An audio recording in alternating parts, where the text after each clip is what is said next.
What's his name? Marshall?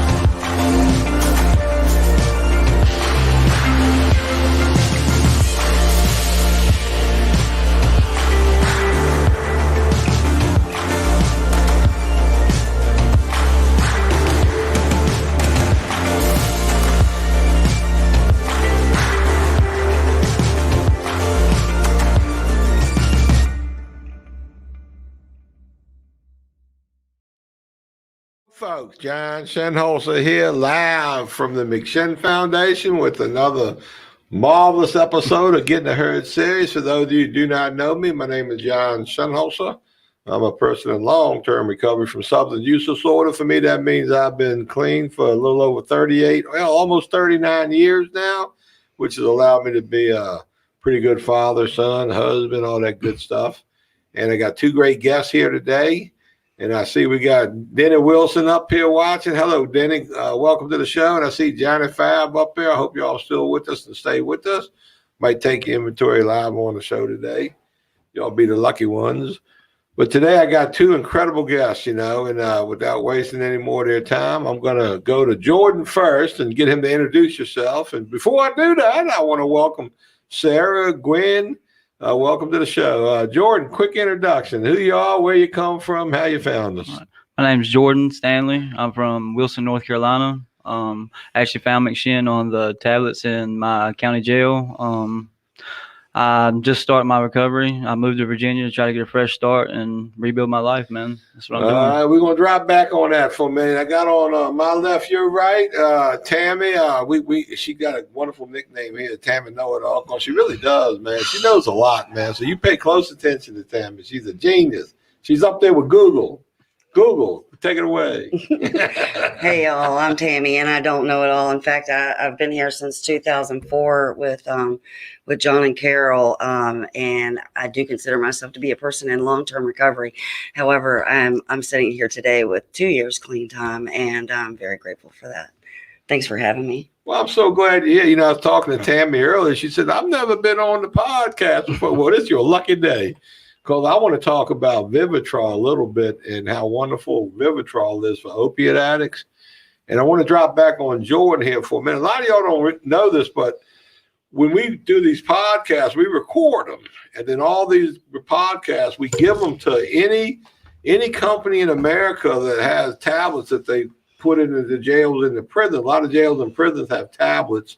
So the inmates can instead of sitting in jail watching all crazy stuff, they got the Addiction and Recovery channel on the tablets. And that's how Jordan found it. He was sitting in the jail in North Carolina, and he had a choice to watch this other stuff on his tablet, but he chose to watch all these Getting the Herd episodes that they were providing to him. And he told himself, man, when I get out, I want to go to McShin. Yes, sir. So let's talk briefly on that. Here you are in jail. And you have access to the tablets, and you got this wonderful Getting the Herd series, McShin and myself and our staff. And what were your thoughts as you watching this stuff in jail? I'd say I want to be like those guys. Everybody seems so happy and so serious about recovery and stuff like that. I definitely want to just jump in and try to do what y'all do. And I understand you was a floor sweeper. They let you out to sweep the hallways, and you were telling everybody in the jail about this tablet and about the Getting the Herd series. Yeah, I mean, I'm from a real small town, so a lot of the guys in there, we were all into active addiction together. So every time I went by a cell sweeping the floor, I definitely told them that they needed to look at the podcast because it was something I'd never seen before. It was really cool, man. And it made a big difference in your life. Yes, sir. And I met your mom and dad today. They drove you up from North Carolina, basically dropped you off and said, good luck. We hope it works. Yep. And but yeah, I just thought it was really cool. We're starting to see the residual of our efforts here at McShin, because I think we're probably the first ones I know of that run an authentic recovery community organization that took the time, the energy, and the effort to record these and see to it that all these jail tablet providers had access. And it's an expense on our side. It ain't cheap to put these together and see to it that we reach out. And, every week or 2 or 3, we got to give them a big upload of videos. People don't realize there's a cost to all that. It costs us a lot of money, but we think it's worth it when we see guys like you roll up in here. Yeah. And you've been an opiate addict your whole life for a long time, or since I was 15 years old. And you ever did Suboxone before, or you know all about it? Yes, sir. But this is the first time you wanted to try to get on Vivitrol. Yes, sir. I've never actually tried that before. I read about it on the tablet in jail also. Well, we're really big on and you got good education on Vivitrol, because I heard you explain it to your mother about how it blocks the opioid receptors, and it reduces your cravings, and we're big on that around here. And Tammy, you've had some experience over the years with opiate addiction and Suboxone, correct? Yes, sir. Is that it? Yes, sir. I mean, well, I know you wanted me to keep my answers brief, and so I don't want to go into this whole long thing, but I will say that I've been on narcotics since I was an infant. Literally, I had a childhood illness, and so I was on narcotics at that time.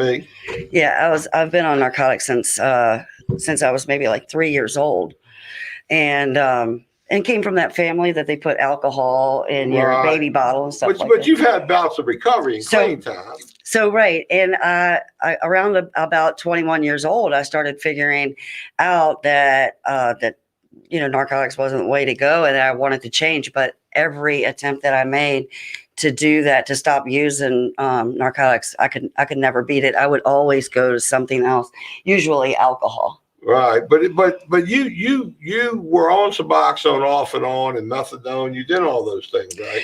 So the first thing that I tried was just a regular detox of nothing, and just going to a social detox and kicking the drug. Then the next time that I tried to get off, I went to methadone, and I was in the methadone clinic, but I never really was committed to the recovery process. How long did you do methadone? About 2 years. 2 years. Mm-hmm. And ended up going to the hospital, about to lose my mind. Suicidal, homicidal, at about 2 years of being on methadone, because I was just going crazy. It was just making matters worse. What's the most clean time you had in between all this? You had some real clean time. I've had some clean time. I've had 10 years. I've had 5 years. I've had increments. I've been clean in my adult life more than I've used, but every time that I've used, it's been suicidally. Yeah, I've seen you out there. Down. It ain't pretty, man. I go down fast. You give using addicts a bad name when you go out there, man. I go down really fast. But this particular time, I had heard. Okay, so my first exposure to Vivitrol, I saw my brother do it, and I was drinking and using at the time when Tony was on Vivitrol, and I thought that it was so cool that he could maintain his alcohol consumption. He would drink like 2 beers a day and then be over. But then he wasn't doing any recovery program or anything like that. And so the Vivitrol really wasn't serving the purpose that it was meant for. And so I was kind of reluctant when it was brought to me. I said, well, it didn't work for my brother. Well, let's cut to the chase here. You've been on Vivitrol how long? I've been on Vivitrol for about 25 months. Okay, now 26 months. This time around in recovery, you know our history with me and you and my wife, and I know she's your sponsor. And I was telling Carol, I said, I've never seen Tammy do this good since I've known her since 2004. Mm-hmm. And then somewhere in the conversation, we mentioned Vivitrol. And I went, well, hell, that's it right there. That's the hit, because Vivitrol gives you that peace of mind that, I don't want to do any opiates because it's going to block it. But it has that craving reducing component in there. Yeah. It's a different percentage for different people and different drugs. But everybody I see that I've seen here since we've been doing this at McShin, it's been a long time. We pioneered the taper, the opiate taper in 2004, using buprenorphine. Mm-hmm. We use naltrexone, the pills, and then sometimes the pellets. But that Vivitrol shot, I think that's a real game changer. Get these people, they get off opiates, you got to wait that 10-day period. You get that Vivitrol shot in them. And the people that I've dealt with personally, I can't tell you how good a drug that is, and it doesn't get you high. There's no side effects that I know. Have you had any side effects? It has provided me the opportunity to live an honest recovery life. In a word, that really sums it up. Like I have not had to lie through my process. Right. This thing actually went into my brain. The first, I got the implants at first, and within 45 minutes, my brain was clear that I could complete a sentence, put a period at the end, and heroin was not in that sentence. Outstanding. I want to Within shout. 45 minutes. That's amazing. We got old Sheriff Woody from the Richmond City Jail. He's tuned in here, and Oh, hey, CT. yeah, he knows you. He knows me, and we're old friends from a long time ago. And Woody, we certainly miss you, man. We're very proud of all the work you did down in the jail. I recently spoke to your predecessor that they look like they might invite us down there to try to, give them an opportunity to get what we give you when we were down there. I see Johnny tuned in, and I saw Christine up there, and Jill was on the podcast. We got a peanut gallery in here today. You can't see it because of the camera angle, but I got 1, 2, 3, 4, 5. I got 6 newcomers. I call them newcomers in the audience out here, and they're watching and listening to this podcast we're doing. I'll ask them, give us a shout out. How we doing so far? By applaud, how we doing? Oh yeah. So Definitely shout out to Jordan. It's Yeah. day 1, hour 1 for him, Yeah. and he's sitting on here. well, here Thank in you. McShin, he just got here Yeah. today, and I was excited when he walked through the door. He said, "Hey, John, His like story we're is long amazing. lost buddies." And he knows me through the video, so he's been stalking me through videos now for months. And I ain't known you yet, Yeah. So now that I eyeballed you and I see who you are and what you look like, I'll be stalking you while you're here. Yeah. Make sure you do good. So how do you like hearing about the Vivitrol firsthand, Jordan? It actually sounds amazing. From what she said, that is something that I didn't even know they had anything like that out there. Besides, all I knew was the buprenorphine, naloxone, Suboxone, or whatever. That's the only treatment I really knew that could kind of block opioids at the same time. But Suboxone has too many side effects to me. Seems like, Yeah. I'd rather do it honest and clean Right. than. And I'm not knocking folks on Suboxone. That's what this is not about. Everybody's got their own pathway, but I run across so many people. They just want to get off drugs, period, man, and see what it's like to live, without that mind game, here it is. Each day I got to do this. And it's always on your mind. If you get away from your supply line, you're going to get nervous. And sometimes it can suppress your feelings a little bit too. You can't quite feel as deep. So it's pretty exciting. The peanut gallery asked me earlier if they could boo, and I said, look, we don't usually boo here, but I'll give you something to boo about, all right? How do y'all feel about our criminal justice system and the criminal justice laws? Yeah, all right. Just give them an opportunity to boo some here. How many of y'all got POs? Bob Boo, and how many you got? Boo. All right, we love our PO. Remember that. Send them Christmas cookies. So, I tell you what, man, I love doing these shows. I love what we do here at McShin. I like the fact that we have so many resources for everybody. And we have such wonderful peer navigators. We sit down, we can chat with you guys, find out what your needs are, try to meet you where you're at, and work with what we got. And I think we do a good job here. Now, Tammy, you do some weekend work here for us and you fill in work. And how do you like working with the participants when you come? Well, I will say that especially during COVID, when the meetings went out the window, I have not missed a beat for work-wise because I've been here either doing groups or working weekends, and it has enhanced. Like sometimes when times are tough, that's the only recovery capital that actually works is to get outside of self and be around people who are fighting for their lives. Connection to recovering people is critical. We've been open every single day since COVID hit. Mm-hmm. We have not missed a day. We take newcomers in every day. We didn't have our first outbreak till January. We set up, COVID plans in our houses, and we've done a great job. I'm very proud of the way McShin has handled COVID. And we're all getting vaccinated. You know, most of us, our staff, been fully vaccinated. I'm fully vaccinated. A lot of our participants been fully vaccinated. We have so many agencies reaching out to us, offering us full vaccination. The jails are starting to open back up. You know, they're putting plans together to get us back up in there so we can get one-on-one and do our peer facilitating in our groups and whatnot. So, you know, I'm not saying we're out of the dark ages with the COVID, but we certainly going to have a break in the clouds here. I can see it coming for sure. So, Jordan, this is your first day at McShin, man. Yes, sir. How you feeling so far? I'm feeling great, man. Got my head on my shoulders. I think I'm going in the right direction. And you went through Trosa, North Carolina. We were talking about that, a 2-year-long program, yes, sir. man. And then shortly out of that, I'm not blaming Trosa, you know, but you did relapse, you know. Yes, sir. And I think a lot of folks go through long-term recovery programs, treatment programs, and if the program not designed to actually prepare you for reintegration with the community, and one thing we're very proud of here is our connection to a recovering community.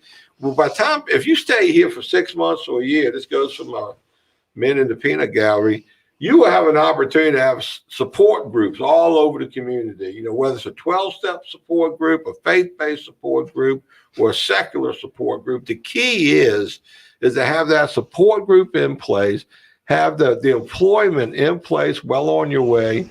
Know that you had to change your people, places, and playgrounds. You can't expect to come through here and go back to were you came from, because you're going to get the same result. That's been your story, right? Yes, sir. That's your Achilles heel. Revolving door, man. Yeah. So we will just want to make it a point how important it is to get connected to your people here and rely on them to get your needs met. Not your mommy, not your daddy, not your girlfriend, not you know, somebody. There's got to be a real recovery component there.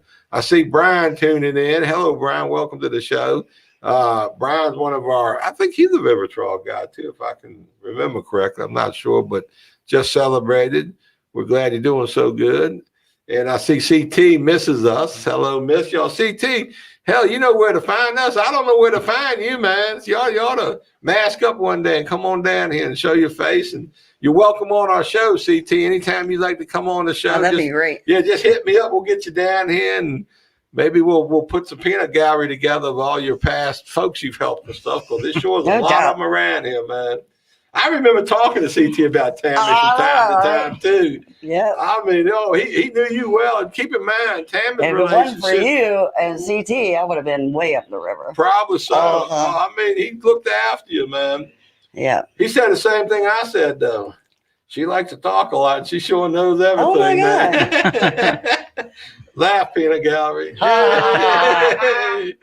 But Tammy, you know, I'm so proud of you, know, the progress you've made, you know, because we get around each other for 15 years. And, you know, as an old timer, you get a little shell shock, a little nervous about people when they keep coming around, and you see the damage they can do. But it's taken me a while to, you know, trust your process. But, and I'm over halfway there right now. I mean, but I think you're doing fabulous, man. We get great reports. Like when you share with the ladies, you know, we got this beautiful women's program here at McShin. You go out there, you know, and you talk out there, and they do surveys. And a lot of times they give Tammy a shout out for the groups you facilitate out there. So, you know, I track what goes on around here.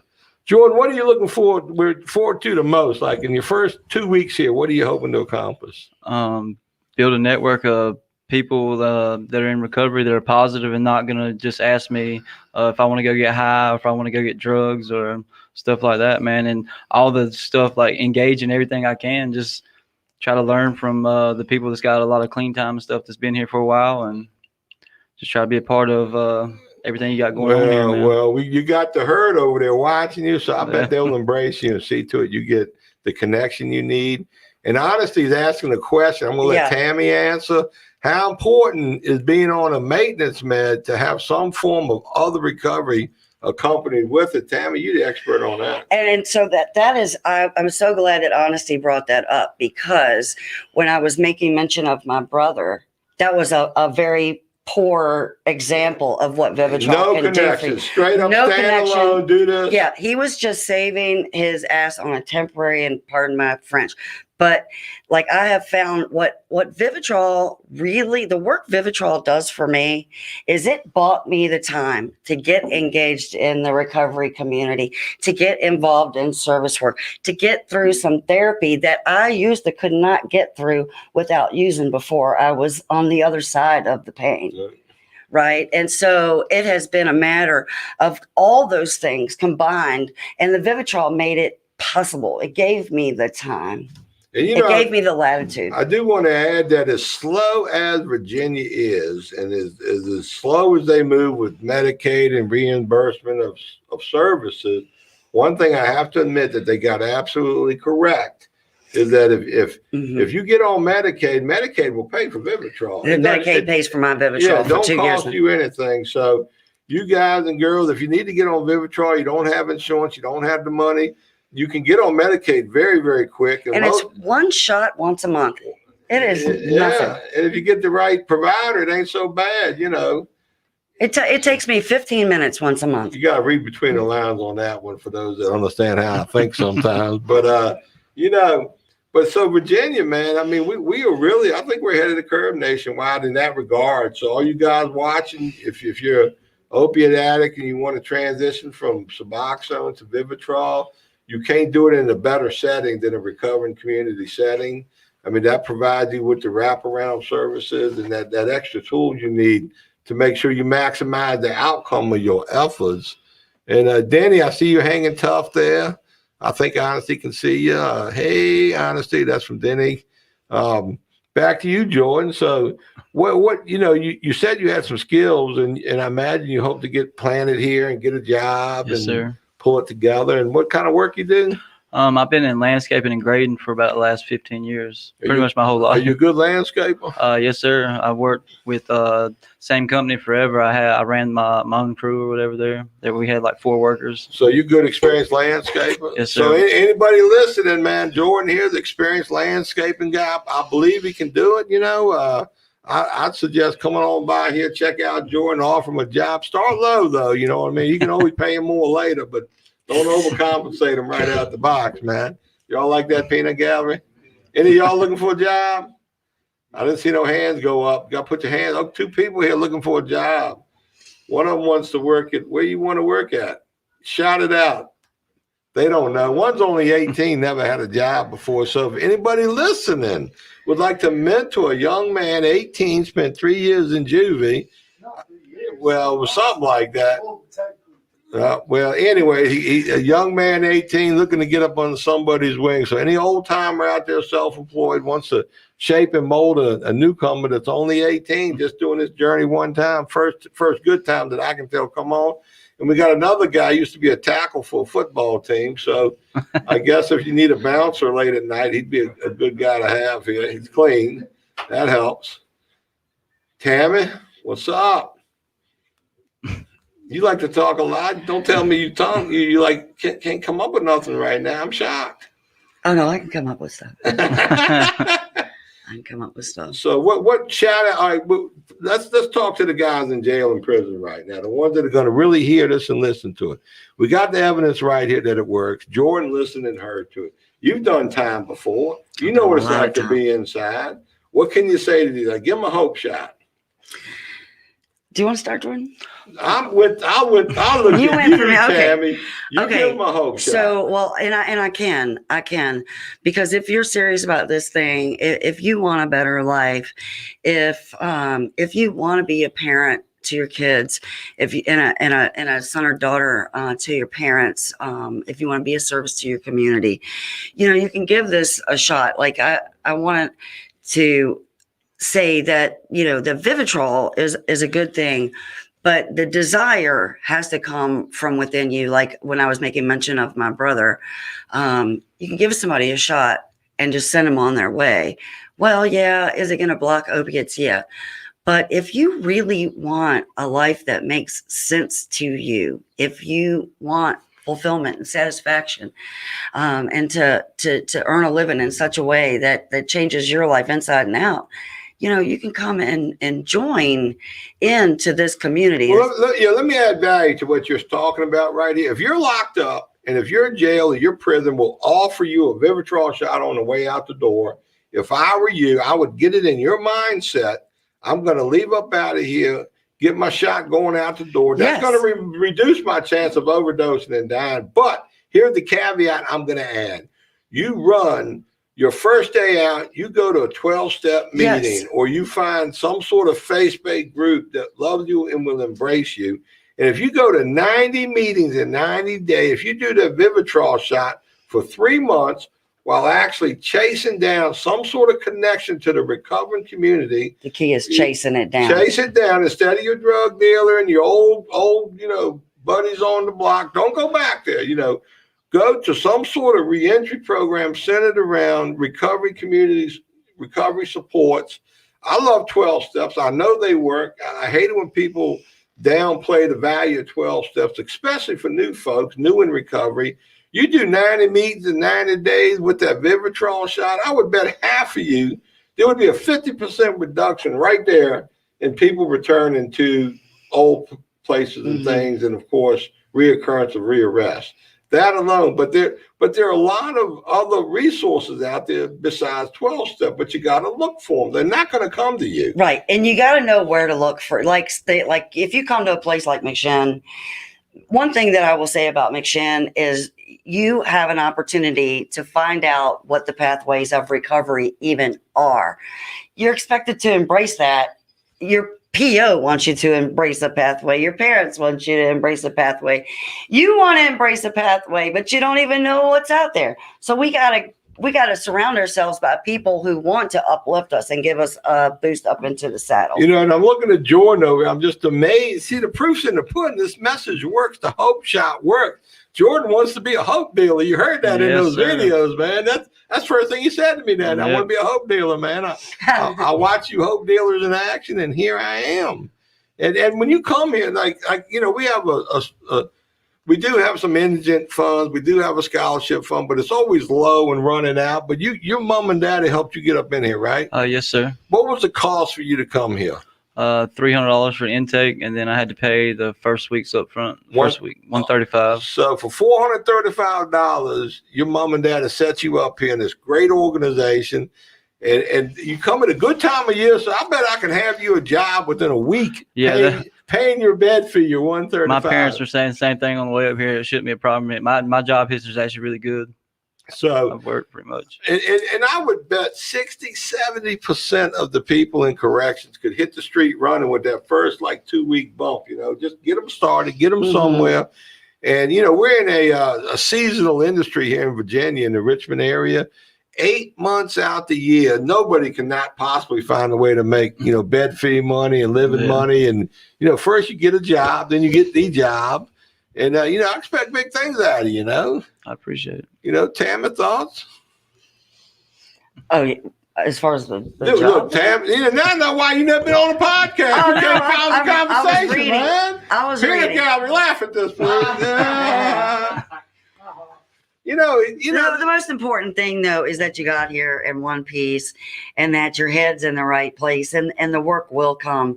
But I will say this also. My first year in recovery, I'm a workaholic, and I had to make a commitment to work no more than about 30 hours a week and make a meeting every single day and get in a service position and get a sponsor and visit with that person. Mike picks that up when you bang on the table. My See bad. what? Drum roll. Okay. So, but you're right. You are a workaholic. I'll give you that. You ain't never been lazy. That's one thing about you. So, but the first thing that's got to heal you. Man. But yeah, I mean, work is part of recovery: spiritual, mental, physical, emotional, financially. That you cover them 5 points. Y'all can't miss. I mean, you guys gonna love having a full-time job, making real money. You get to buy the food you want and have the relationships you want. Do you know that? How many of y'all been locked up in the peanut gallery before? Every hand goes up. It seems like the only hand don't go up. People sleeping, but every time I got arrested, I kept thinking about the privileges of freedom versus incarceration. Going to the refrigerator. No kidding. I got this nice side-by-side stainless steel refrigerator. I can put most anything in it I want. My wife go out of town, I can load a couple extra things up in there, as long as they gone by the time she gets back, But But it's good to have that refrigerator, king size bed. I love Warm my food. bed. Hell yeah. You go out to eat, you get a shank with every meal, Yeah, man. man. I mean, that's a plus. A lot of benefits for freedom being out here. Tammy, you daydreaming? Yeah, I'm thinking about how reminiscing, aren't you? I am. I'm thinking about how repulsive it is for me to stand in a line, and I'm thinking about there's no line at the refrigerator in my house or at the grill. No line, baby. There's no line. And and like when I left prison, I said I will never stand in another line, and I've really tried hard. No line for your clothes. No line. No. Maybe that's why I eat at the only restaurant don't have a line out the door, man. Because I hate going to restaurants with a line. Yeah, I won't go. But you got dogs too. Yes. I mean, it's nice to have a pet, ain't it? I don't have the family dynamics that if I could have picked 10 years ago, if I could pick today, I don't have the family dynamics that I would like to have. But what has happened is that, I have my dog family. I got my pack in the house, but I have family like your wife, Carol, have other people in my life. I've got women in my life that care about me. I've got men in my life that care about me, and they're spiritual family. I come here and people here know me better than anybody in my family ever knew me. Yeah, you got a daughter out there that don't communicate with you. Yeah, right? yeah. I got 3 kids. I've got 3 kids. Talk with any of them? And I'm not talking with any of them. And it's a tough It hurts. topic. It hurts.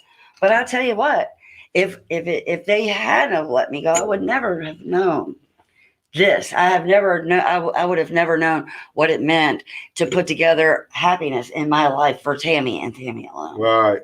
But I know you love them and you crave them. You want them in your life bad. Of course. I do miss them. I know. Yeah. One of them was pretty cool. I got close to one of them for a minute. Yeah, man. Mm-hmm. I don't know if they ever hear this stuff or word gets back to them, but, if they ever want to know how the mom was doing, I can say, I think she's doing as good as I've ever seen her do. And if there was ever a time to, give her a shot of hope, now, any time would be cool. I'm on your side on this. You know what I mean? And, but I don't blame kids for cutting their mama off. When they do the stuff you did to them, I don't blame them a bit. You were terrible, Right. But yet here's a good example of redemption, recovery. It works, and you got grandkids out there, don't you? Yeah. You've never seen some of them. I got 7 grandchildren. I've seen them. You seen them all? I've seen them all. I've seen them all but one, but I don't have a relationship with them, and. Maybe one day they come knocking, you stay alive, you stay healthy. But the thing is if my recovery was based on that right. Solely, I didn't get that for the longest time. I didn't get that the whole time I was in prison. I thought I had to get out and do good. I thought I had to have kids. I'd have somebody to love me. I had kids for all the wrong reasons. But then once I got them, I thought that they would straighten me up, and they didn't, And so for a lot of people, they think, oh, I got to do it for my kids. No, you got to do it for you. Yeah, I got guys watching in the audience got children, man. Y'all love your kids out there? By applaud. You love your kids? Yeah, right, man. This could be your story. How would you like your kids one day to have nothing to do with you? Nothing. That's Tammy's journey, and rightfully so. The damage was that great. So a lot of you guys listening, you have a chance to stop the bleeding there. Right. Stop, become the parent they expect you to be and need you to be. And then one day you'll never have to experience what Tammy's feeling, You don't want that complete Chinese wall to go up. So, but at the same time, if you catch yourself in that position, you can still recover, And I know Tammy's family is her recovery family, but yet it sure would be nice to have the kids in your life too, man. So, Jordan, what's up, buddy? How you taking this all in? Yes, sir. You ain't got no kids, do you? No, sir. Not yet. Not yet. But you're going to have some, right? If God wills it, man. There you go. Now you got a little religion in jail too. I think you were telling me. Yes, sir. Finally, I've always been Christian, but now, I've always been a believer, but right. I wasn't always a good Christian. Now I've gotten pretty in touch with him. I started talking to God every day, man. I pray. I'm a prayer warrior now, man. I pray all the time. Well, you're gonna love it here because we got several faith-based groups. We got great faith-based service. The church, Hatcher Church, they love it when our people go to church over there and get to know the preacher. And so you got every opportunity here to go to whatever pathway you're attracted to and fulfill your destiny in that and recover in that pathway. So you're gonna like that. Yeah, my parents really like that aspect about it here too, because I was raised in the church my whole life. What do you like best about church?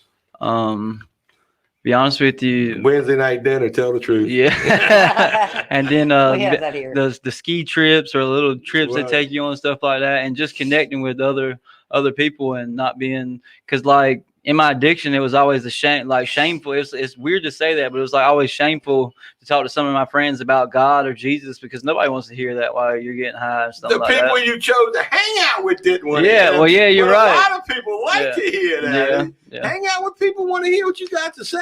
That's a big deal while I'm here, you man. damn it. You were hanging out with the worst people trying to talk to the best stuff. Nobody that I was messing with, nobody knows I'm out of jail except for you, people here now, my parents, man. Right. I came straight here 4 days out of jail. Well, you here. remember the love you get here. And my suggestion, that's to all you guys and girls, you go where the love is, man. And if you can't talk about what you want to talk about, you're not in a loving group of people, you know. So I love the part about your faith, man. I think that's amazing. I'm impressed by that. So you follow your faith and you can't miss, man. Yeah. It's a big deal to me. And it's just like little stuff has happened on my journey too, just to come to McShin. This like, I know I was supposed to come here, like for a fact. It was meant to be. Yeah. At first I wasn't sure, but just little stuff kept happening. I see Sarah listening in. Sarah, how's that newborn doing? Sarah, this girl watching, she was one of our first COVID babies. You know, last year about this time they had to isolate, you know what I mean? Shelter in place, and somehow her husband found the place she was sheltering in, and 9 months later they had a beautiful child, man. And I know you're a good mama, Sarah, doing a good job out there. So Jordan, back to you real quick. What's your biggest fear right now? You know, brand new facility, brand new place, first day here. You got any fears, apprehensions? Honestly, man, if you want me to be 100% not fitting in, really, like, I mean, that's just probably my confidence. Okay, so your disease is telling you ain't fitting in, right? Yeah. By applaud from the peanut gallery. Is he fitting in?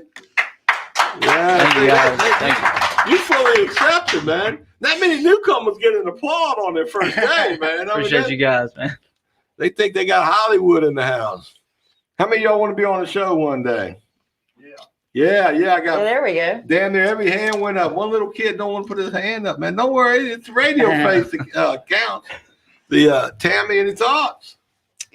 You listen to Jordan over here. He's excited. He's got worries. What can you tell him? Well, if you're scared, if you're a little bit scared, you should be.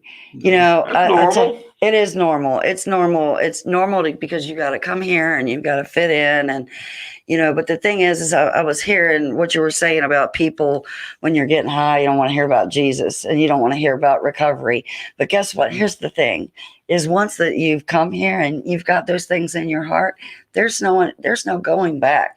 When we were talking earlier about the Vivitrol and about, my brother drinking 2 drinks a day on Vivitrol. He eventually died, didn't he? He did die. He died naked on a hotel room floor. I had to go identify him. And, they got this old saying, and it's kind of crude, but they said, when you got 1 foot over here and 1 foot over here, you're pissing all over this right here in front of you. And so that's one thing about the Vivitrol that I like, that I will say that I tried Suboxone and methadone, and I always felt like, I was in an altered state. Yeah.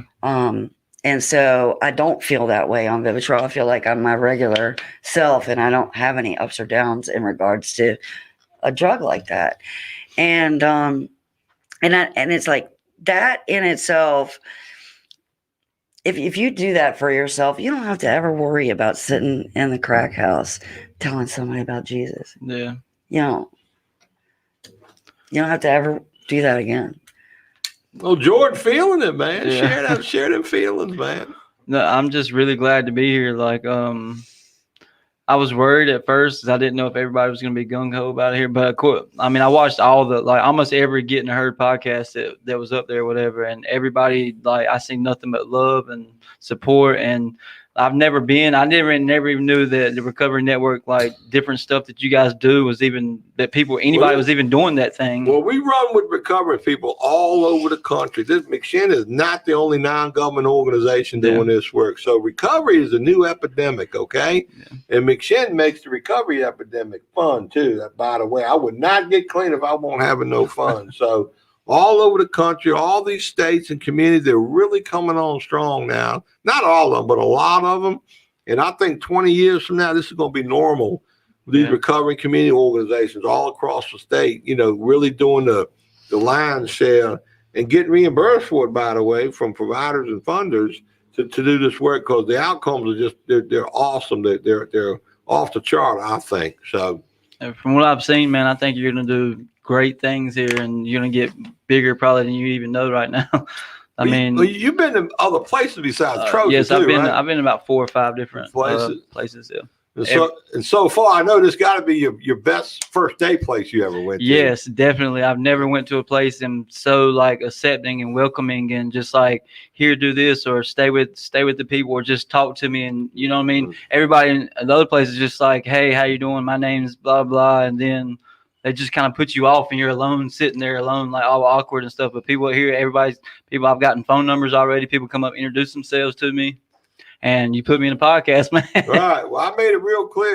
We got 130 beds here. We got a 15,000 square foot recovery center. We got a standalone female program, standalone intensive in-house program. We got a lot here. But with that said, I promise you, maybe 50, 60, 70% of us on any given day are a great herd, and those that are herd, that's the people you want to run with. Yeah. We definitely got, a percentage of BSers and people just trying to, either beat a court case or get back in their house or whatever. Avoid those people. You got no business being in those herds. Yes, you can be a beacon of hope to them, but you run with the winners while you're here. A lot of winners out here. Yeah, I imagine I'll be spending a lot of time here. Well, I got open door policy downstairs, that you can probably tell. My door's always open. If I'm busy, I'll run you off. But if I ain't busy, we have a little pickup meeting in my office. I know some of y'all have been in my office before. I'm just shooting the breeze and whatnot. Tammy, you've been to a lot of places too. A lot of treatment centers, jails. Actually, the only place I've been for treatment is prison. Prison. That's the I stood up in front of Judge Wilkerson and I was like, I got a problem. He was like, okay, well, you can get treatment in Goochland. I was like, okay. Yep, doesn't make sense. And what'd you get? Huh? What did you get? What kind of treatment? Oh, TC program. But most of the time that I was in Goochland, I was in the jail under the prison. Under it? Yeah. Well, that don't sound like under. How do you get your son delivered vitamin D under the jail? Yeah, you don't. It's hard, man. They don't give you real milk, do they? Or maybe they do. I don't know. I don't know. Ain't no substitute for sunshine, though. No substitute for sunshine. And I'm not one of those people that you'll ever hear say that prison helped me. Because I don't believe that. In your case, it never helped.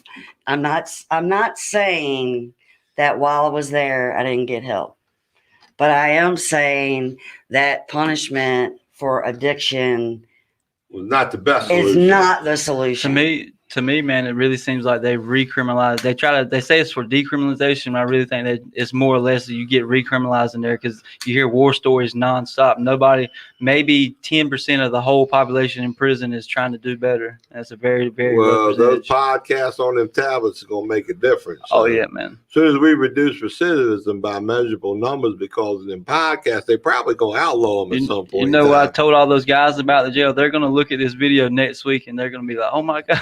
If we could get Todd, I hope you're listening. But if we could get this video, cut, produced, and shipped off, I think some of those people say only send them to them monthly now, because it was like too much work on their end. Oh, well, they would upload. Sometimes it would be like 2 weeks after you actually done podcast. Right. Sometimes they would upload 4 at one time. So right. I mean, it just depends, I guess, on them maybe. Yeah, I know we got just a little pushback on the time, and hey, you're giving us too much work to do. All right, I'm sorry, we don't want to overburden you for a nice, free, no-cost video that really obviously helps. And the way they got set up, yours are the easiest video. You're the only rehab on the tablet that I know, on the tablet that we had in our jail, anyways. But your video, the way they're set up, it's very user friendly. Your videos don't lag like everybody else says. Like the programs they have up there, it's pretty crappy, man. Right. Well, we put a lot of resources in to make sure we do our best work on our end. So, here we are. First day here. Tammy been around a while. We're talking about the value of Vivitrol, and I know you're excited to get it. Yes, sir. So the messaging is working. You can see firsthand it works. I got some people in the audience watching. They can't wait to get the Vivitrol shot. They're motivated to get it. See, I think that is the model right there. Taper, detox, Vivitrol. I do realize some folks are just never going to do anything but, replacement therapies. I understand that. But I think for the majority of the folks, they owe it to themselves to try this type of modeling, programming, see if that ain't the one that works right for you. Now let me bring up a topic neither one of you may not know a whole lot about, though. A lot of these Suboxone doctors, they got this thing saying just put folks on Suboxone, just get on it, stay on it a few years, get your life straight. And a lot of what I say is, well, to get your life straight, you got to have your mind free. Yes. And you got to be able to feel. And you got to be able to make that intimate connection and relationship with other people who are doing programs. And how can you do that if you're always worried about your next hit? Or if the drug you're on prevents you from feeling deep, so you can dealing do that with your emotions. Yes, that stuff you can work with. So, and I don't want to take that away from anybody because I'm sure there is some success out there somewhere. Got to be, I'm sure. Yeah. But I still think the method that allows you to humanely as possible get off of drugs and get that place in your community where you're free of your mind of active addiction. And you're able to feel like regular human beings feel. I think that's a good target to shoot for, and that should be one that I think they should talk about the most. Yes. And you believe that? Yeah, I believe that. I know to everybody, to me anyways, I feel like everybody's recovery is like unique to them. So what works best for me might not necessarily work best for somebody else, but I know for me, that's definitely what I need because I've tried everything. Well, I hope we get great results with you. Tammy, you got any thoughts here? You're over there up in your head. Speak to the mic. Remember, you got a microphone. You got people. You're talking to the people on the other end of that microphone, man. You like we're in the living room here right now. No, I'm listening to what's being said, and I'm listening deeply, especially when it comes to what you're saying about feeling.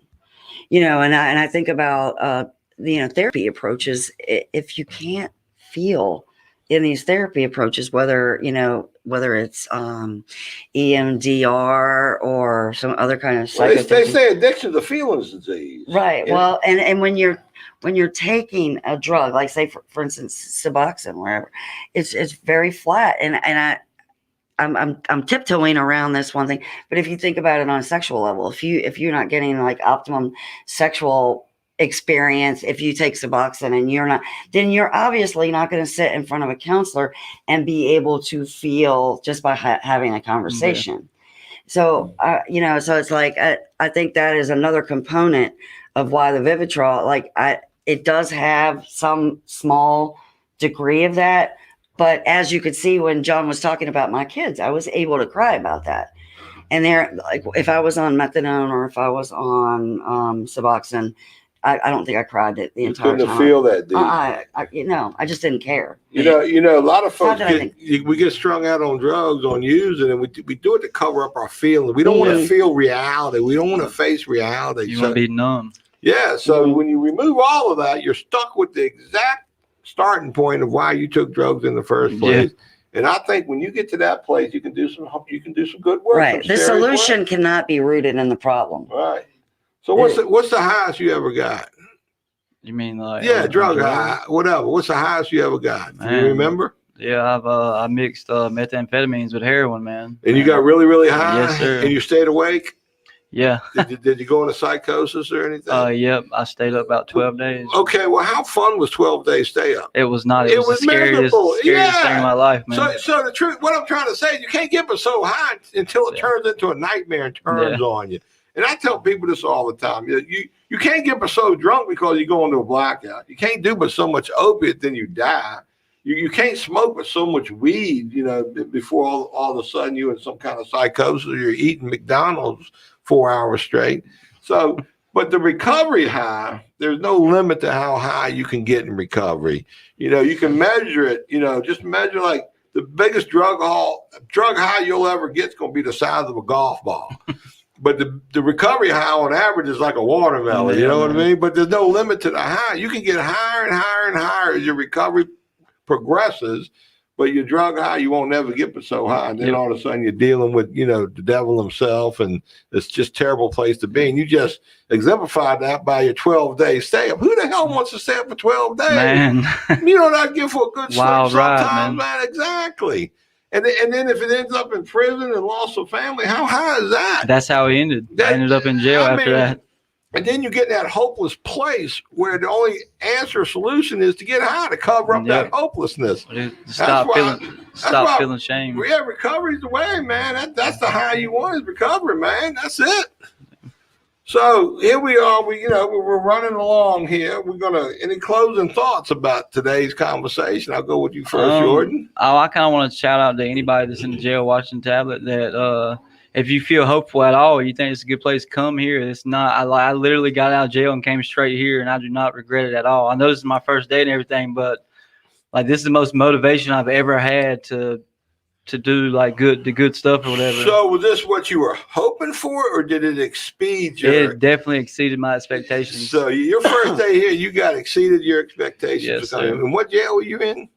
Wilson County Jail. Well, I want to thank Wilson County Jail personally for allowing the tablets and that content that we put on. And who's the company that provides it? Paytel. Paytel. Well, I want to give Paytel a shout out. Even though if I was in jail and asked the population, how you feel about Paytel, they probably do what, folks? Well, Paytel, they doing something right. We appreciate that. So I want to be sure and stroke people when they do something right. So Wilson County Jail and Paytel, you did something right in this case, and we appreciate that. And I thank you for that. Yeah, they put you at the top of the list on the addiction recovery. You guys are at the top, man. That's the first video you see is the Welcome to McShin thing. Well, this is the evidence we were hoping for right here. This is the whole reason we do it. Give a hope shot. Give them a vision. Give them a pathway. And the pathway is, if you can, get up to McShin, Yeah. And we'd love to have you. Tammy, closing thoughts on today's podcast. Your first one ever. Stick and stay. Stick and stay. Stick and stay. It is not always easy. It is not always fun. It is not always the best high you ever had. But I'll tell you what. Rainbows and unicorns. Right. All But the when time. you get on the other side and you're not high and you have survived, when you get on the other side of that problem and you have not succumbed. When you pass the obsession to use part and you find that new way to live part, that's where you want to be. And the way you lose your obsession is you got to find a new way to live. And this is the new way to live. Right. You're not going to regret staying clean. I promise you that. Everybody I know relapse regrets it, but every old timer I know, they don't regret staying clean. Yeah, I've never heard that statement ever. Well, I say it in a lot of videos, so you weren't listening to that. Well, I meant by somebody in addiction, though. Look, I put it to you like this. Drug use is like a cow pie. Yeah. Y'all know what a cow pie is? Okay, and recovery is like a Twinkie, So your choice is a cow pie or Twinkie. There ain't nothing in between, man. That's just not our story.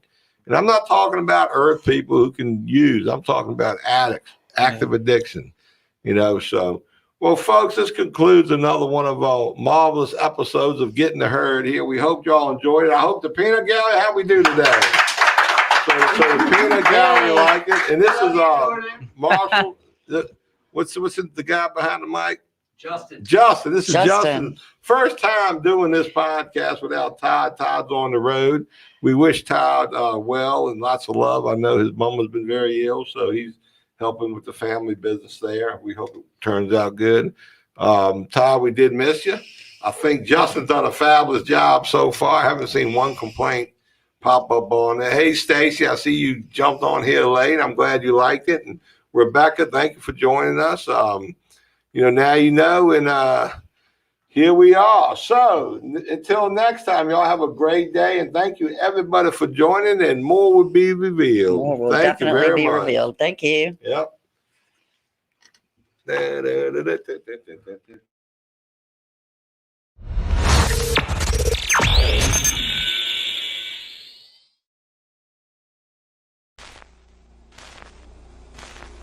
My name is Shannon Lance. I'm currently here in recovery at McShin Foundation.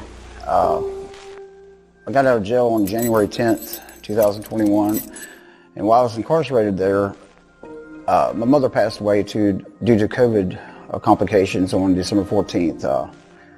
It was a really challenging event in my life. While I was incarcerated there, I watched the recovery videos and the podcast on the tablets there, that was made by the McShin Foundation. Getting the Heard podcast really made me feel like I was a part of something on the outside, because, there's people that are commenting and just seeing, people that I was incarcerated with on the videos, and just thinking, man, that's going to be me, before too long. And, I'm going to be sitting there in them rooms and, be able to be a part of the podcast and Getting the Heard series. And, now I'm a part of the Heard here at McShin, and it's an amazing feeling, and it's nice having a fulfilled sense of hope in my life currently, and just to live one day at a time, and just to have positive feelings in my life and good relationships with my family and friends is an amazing event.